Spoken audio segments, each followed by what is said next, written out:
the cosine rule and finding a side.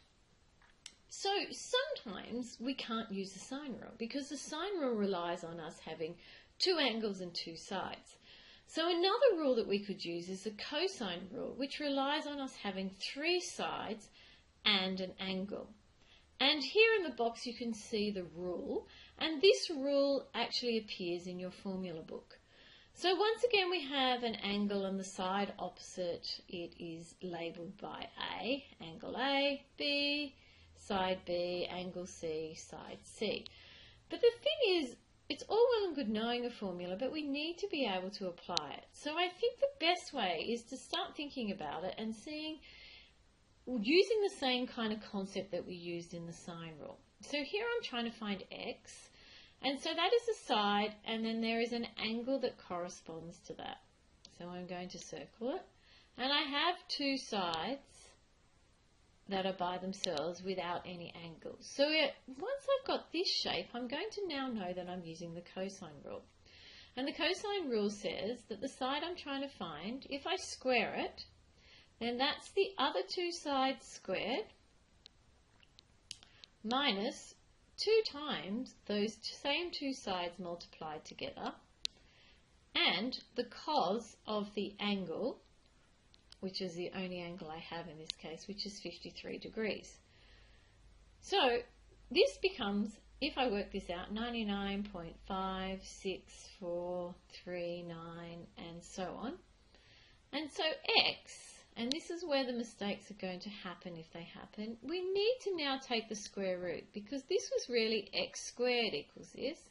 And to find x by itself, which is what the question is asking, we have to take the square root of my answer. So therefore, x equals, in this case, 9.9781, which is 9.98 to 3 significant figures. And that's how easy it is. So let's have a look at my next one. And let's have a look. We're trying to find FG. So here is my side FG. So FG, and there's a corresponding angle. And then I have two sides sitting by themselves.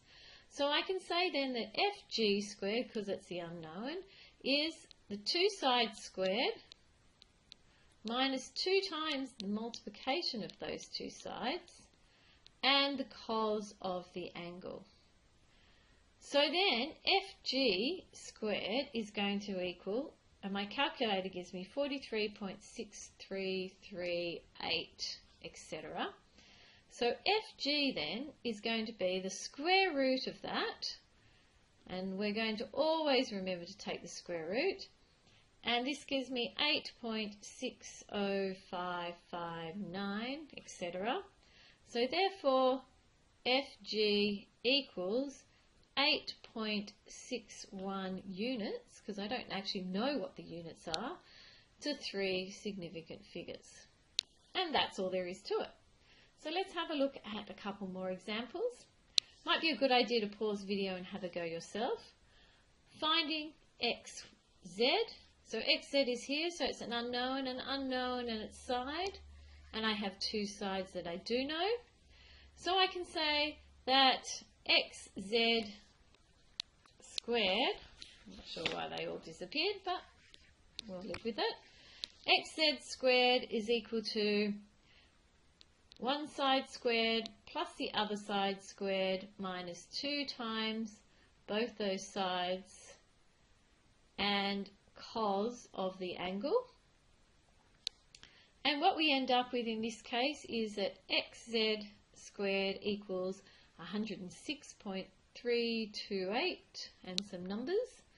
So xz is equal to the square root of that. And if I take the square root, I get 10.31158, etc.